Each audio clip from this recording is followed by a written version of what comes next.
So with the new season of Squid Game coming out relatively recently, I've been on a death game high as of late. I've been consuming various forms of elimination games, from Your Turn to Die speedruns, Saw Trap rankings, the Battle Royale movie, Circle, As the Gods Will, Total Drama Revenge of the Island. You name it, bro. What I'm trying to say is that I feel like I have a half-decent understanding of what makes a death game entertaining for the average viewer.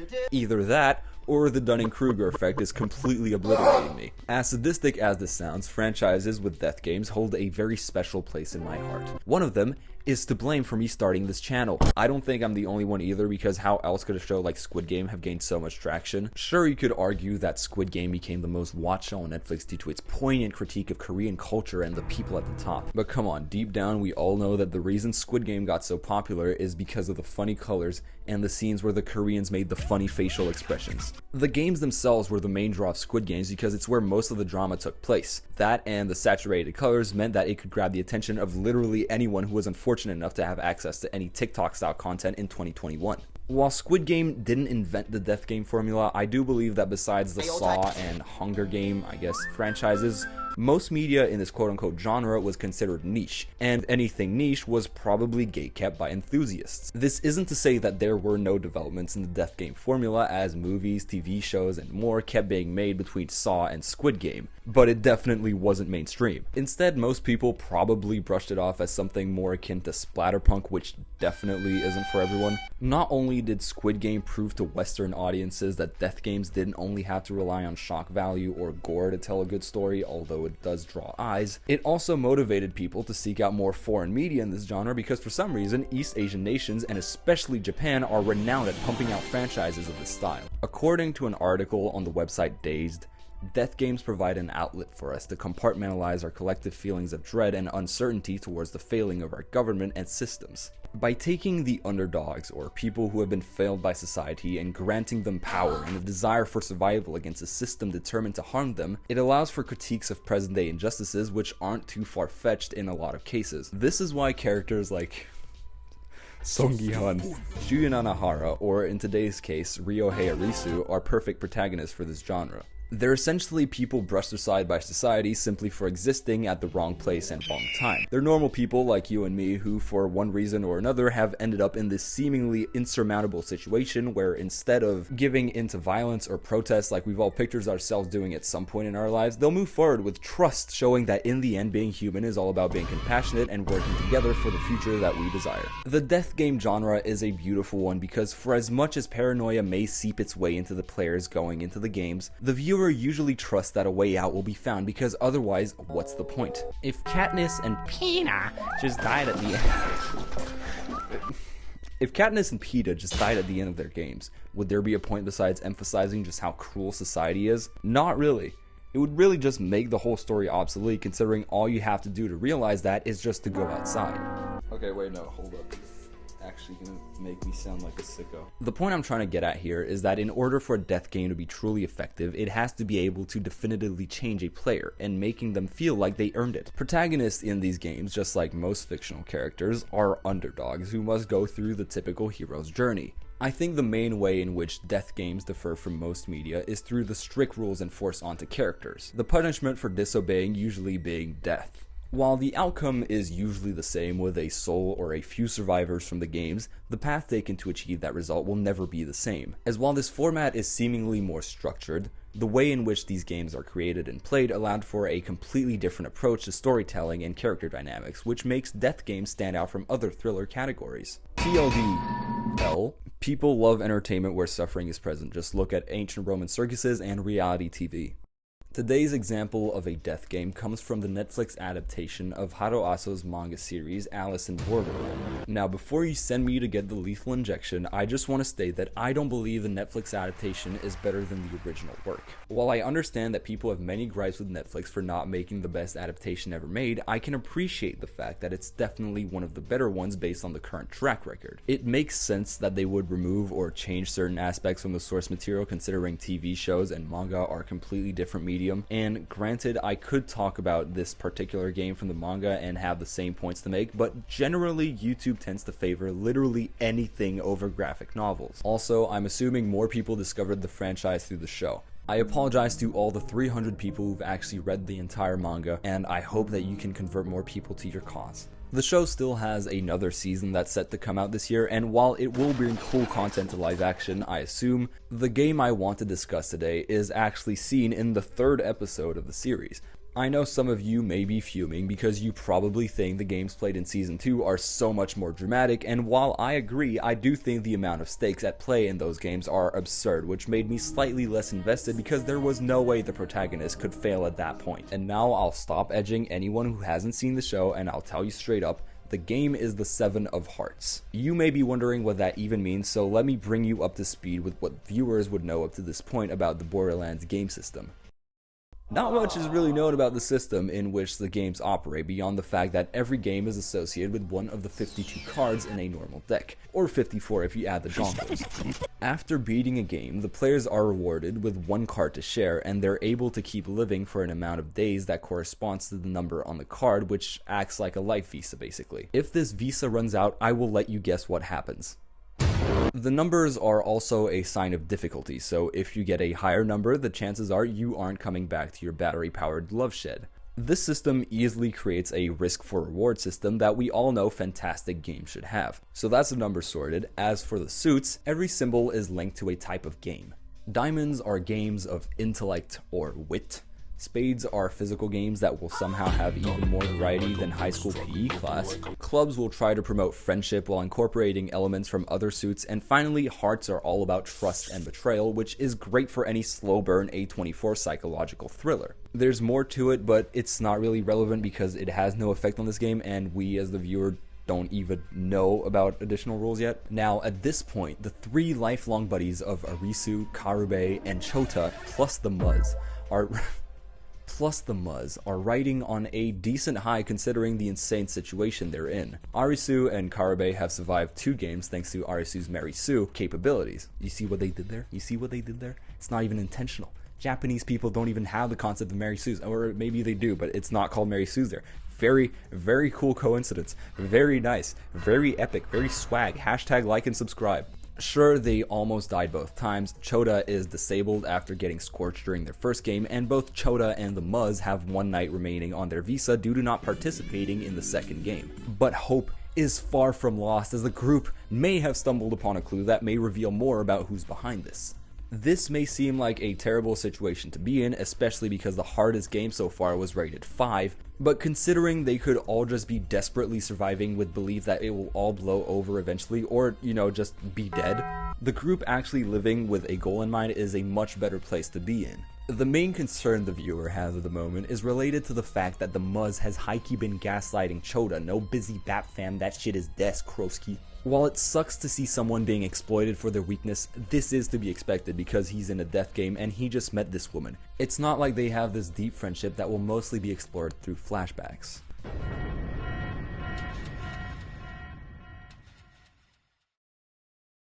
Ready?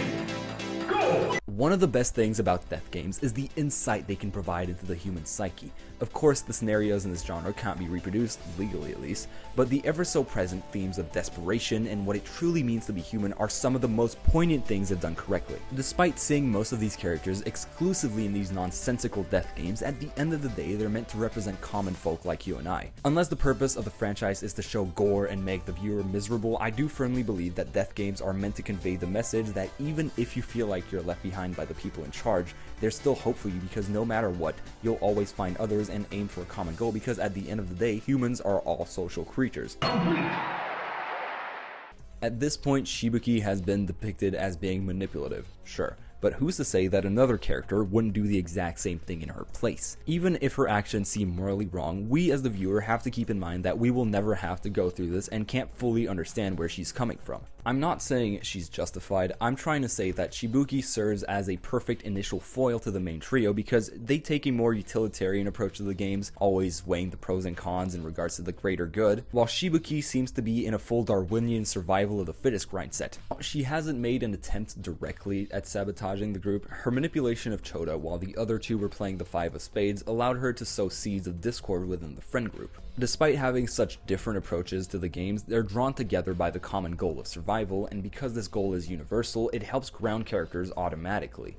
Despite originally being manga characters, the various approaches the characters have make them realistic from the get-go, but it also is a perfect way to create tension in the downtime between the actual games. The set pieces of the clashing ideologies and the potential backstabbings create that much more tension before heading into the botanical gardens and helps elevate this arc to new heights. As for the game itself, it's unclear at first what it'll entail. Something I like about the structure of these first few challenges is how ambiguous they are at first glance. Despite being incredibly simple rules-wise, all the games have a sterile feel to them that really forces the players to always be on their toes. This one has the most confusing starting zone, as instead of only giving access to the phones, a set of weapons and AR headsets are also provided to the players. In addition to this, the starting zone seems to be in a pretty open area, which heightens the sense of vulnerability these players feel, considering the previous waiting rooms usually consisted of a cramped space. In order to actually start the game though, the players have to put on the provided headsets that will function as both a Twitch streamer eye tracker and a futuristic choker. While the devices seem harmless at first, the whole automatic strapping around the neck situation is incredibly alarming, especially because it's been established that exploding collars exist in this universe thanks to the Five of Spades game.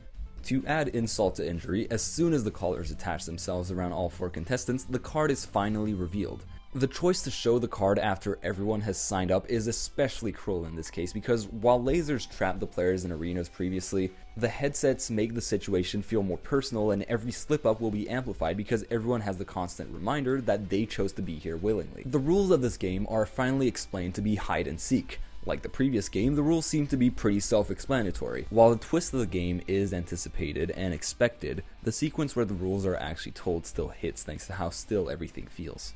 Even though there's some panic in the player's eyes, there's still an element of disbelief as the friends turn to Arisu for some solace. Though the characters are placed in high-intensity situations, I like how the writers didn't take the opportunity to immediately resort to panic or violence, because at the end of the day, they still trust their overpowered friend and believe that he'll see everything through. Attention is only brought towards the outsider of the group when she reiterates that only one person will live, once again highlighting the different outlooks these people have on life. Some would rather find a solution as a team, while others would do anything it takes to see another day. Panic does eventually set in when Chota is revealed to be the starting wolf. I'm now realizing I should explain the rules of the game before going on, so bear with me for a second here. The game is hide and seek. There's a seeker known as the wolf, and the people hiding are the three sheep. There's a 15-minute limit to the game, and the gimmick here is that only the wolf will survive when the time runs out, and the way to become the wolf as a sheep is to make eye contact with him. The roles are then swapped, and the new wolf has to create a way to remain the seeker until the lambs have all been sacrificed. As you can see, the rules are incredibly easy to grasp. There's no insane mental gymnastics to understand it, and the relatively short time limit means that actions will be here from the start, which is how all good death games should aspire to function. The weapons that were presented in such an ambiguous way earlier are now given a whole new purpose, as the players are quick to realize that they should be used on other participants. It's not like the previous game either, in which the enemy was seen as this dehumanized mass figure you could just pass off as an NPC until the very end of the game. Hide and seek in nature forces the player to establish a link between each other, as eye contact is the only way of passing the role of wolf. As sadistic as this may sound, this game's premise is amazing because it forces the players to establish this phatic link with another human before potentially stripping them of a life. Death games that deal with moral dilemmas are nothing new, but this version of hide and seek that forces its players to at the very least make eye contact before choosing to sacrifice their fellow man brings the dread up to a whole other level. As wacky as it may seem, this can be compared to the infamous trolley problem, where a runaway trolley is about to game in a group of people tied to the tracks. Being in control of this trolley, you could change the route and divert it to a path where only one person is tied down. The main dilemma comes from the possible sacrifice you make by diverting the trolley. The thing with the trolley problem is that you could just not look while sacrificing the one person. Better yet, you could just absolve yourself of responsibility by just letting the trolley run over the multiple people tied down. The Seven of Hearts doesn't let its players do that. It forces them to accept the fact that they're responsible no matter what. This incredibly short time limit adds pressure, which usually forces its players to throw logic out the window entirely. The final aspect of the game I want to look at before actually diving into how it plays out is simply the animal symbolism. With a game involving wolf and sheep, you'd expect the wolf to hold the power, while all the sheep should cower in fear of what's to come. Both classic fairy tales and general folklore would point in that direction. While it's true that the wolf does hold the power because the wolf will be the unique survivor in this game, the sheep actually take on the predatory role in this game. Not only is this role reversal very well executed, but it also helps speak on the fact that even the most seemingly defenseless animals will do whatever it takes to survive. A highlight of this episode is the scenes in which Karube stumbles around the botanical garden in a similar way to a wounded slasher villain. If prey and predator relationships in nature are anything to go by, I don't think sheep are supposed to hunt for wolves like this. The role of wolf, which tends to have connotations of leadership, being alpha, or God forbid, being sigma, is something that a lot of people would strive for, especially if they arbitrarily are given the label of sheep. People naturally have an urge to be better and above the rest, so it makes sense that they'd be so willing to chase this prestigious role. Granted, it's a lot more dramatic in Alice in Borderlands, but I'm sure that a lot of people, especially my male viewers, have been hit with the urge of wanting to stand out for being better at least once in their lives. Just look at the Wolf of Wall Street and all that fanbase. This symbolism and generally unexpected role reversal is a large part of what makes this particular game so great. Now onto the actual role this game played in the story. I think the reason I hold the execution of this game to such a high standard really comes down to the fact that the protagonist, Arisu, has no way to Marisu his way out of this situation. Unlike the previous games where the main characters win in the nick of time, hide and seek ends in a really unanticipated way. There is no big Stranger Things Season 4 running up that hill scene. This whole time, the group has been built up as one who will embark on a probably season-wide adventure that may change dynamics. Instead of doing that, 3 of them just die in the 3rd episode. This game is what truly had me hooked, because it's then that I realized that this story holds no punches back. Even if a quote-unquote main character has an unfinished arc, they still have a chance of dying. Not only does it raise the stakes immensely for a serialized death game, but it manages to invest the viewer by making sure that everyone knows their time is limited on the show. Due to its limited runtime as an 8-episode show, viewers are forced to pay attention because their favorite characters could be obliterated an episode and a half after their introduction. That point centered around the outcome of the game, but the lead up to it is also worth looking at, especially with how abruptly it ends potential character arcs. Even though a lot more could have been done with them, I still do think Karube was the only one who desperately needed to be more established as a character. While his role in the story as an initial mentor and the call to adventure to Arisu is fulfilled, I do wish there was more info on him beyond just Rizzler. Chota's arc, while also underbaked, did get fleshed out more in the previous episode, and honestly, he completed it when he decided to grow balls during hide and seek and sacrifice himself for his friends. Truly a certified bros before hoes moment. I know the limited runtime made it harder to fit more exposition on these relatively minor characters in the grand scheme of things, but I do wish there was another way to explore their motivations besides just flashbacks showing, oh, the cool friend activities, look at how close they are, isn't this so sad? Oh, I'm usually crying right now, they're so close. Oh, they're eating under a bridge together. While the flashbacks didn't innovate on anything, I really don't see how they could have done this exposition any differently because of how early on these characters have to die. Honestly, just scrapping the flashbacks may have been better, seeing as the desperation shown by the sheep is already enough of a tragedy on screen. The first episode did a very good job of establishing their friendship and roles in the group, and flashbacks don't add anything that couldn't have been imagined on an AO3 AU. The acting in this game is phenomenal. The actors for Chota and Karube especially shine here as they both play on the animal symbolism that was mentioned earlier. Chota, while naturally being more sheepish, presents a more predatory side to him when he decides to save his friend by pouncing at another human being.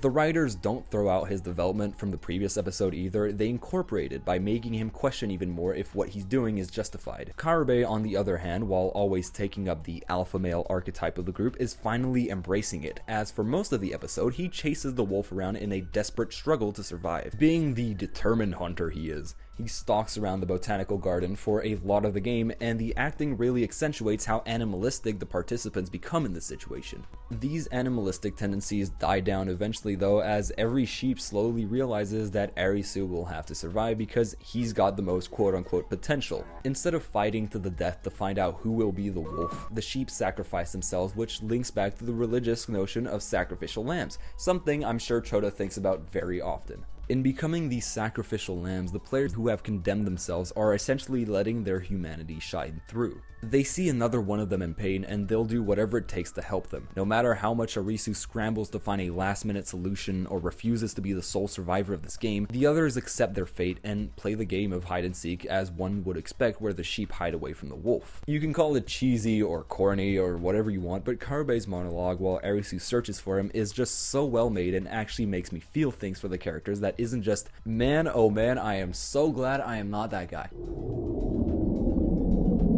Death games are supposed to show that no matter how dire things seem, humanity is able to pull through, and this game shows exactly that. The premise screws groups of people over and expects them to give in to their animal instincts. It lays out a table of weapons, it brings in animalistic imagery that promotes violence, and a time limit that puts pressure to make logical thinking even harder. It has all the makings of an unsavory bloodbath, and yet this group have managed to find a solution that satisfies almost everyone. The scene that comes after the game isn't really a part of my argument because it serves to accentuate the despair and guilt that comes with Arisu's survival, so it kind of takes away from all the motivation and hope shown in Karube's monologue, so let's just apply Jigsaw rules and assume that he gets a newfound love for life. While still being a very cathartic scene, this scene is a lot less cathartic than the manga counterpart, so the show makes the effort to not linger on it too much either. Sure, this is the last scene of the episode, and there is despair in the moment, but this is to be expected seeing as survivor's guilt is definitely setting in once the adrenaline from the game leaves. This is also a death game, so scenes of intense emotion are to be scattered all over. Notice that the one who was begging to not accept this fate was the survivor, showing that even in death, compassion can still shine through. What a hopeful note to end on. I'm so happy that so many other death games understand this premise and don't just want to show snuff for the hell of it. Then again, if you're into that, no judgment, you do you. It's definitely not for me, but if it is for you, power to you. I'm very happy you found something you enjoy in this life. And so in the end, I do believe that the Seven of Hearts is the best death game to ever grace us with its presence, as it blends everything that makes this genre so compelling so well. It shakes up the notions of power fantasies and forces them into the participants to confront certain aspects of human nature at its rawest form. It shows that death games aren't just for spectacle, but more so about pushing characters to their limits and revealing what defines them. Alice in Borderlands takes this and shows that even in the worst situations, humanity can still persist, which is a decent way to look at things. But hey, death games could also just be about funny snuff, funny colors, and I don't know what I'm talking about, which, you know, could be the case. With that, I thank you for watching, like and subscribe for more life-changing content, and goodbye!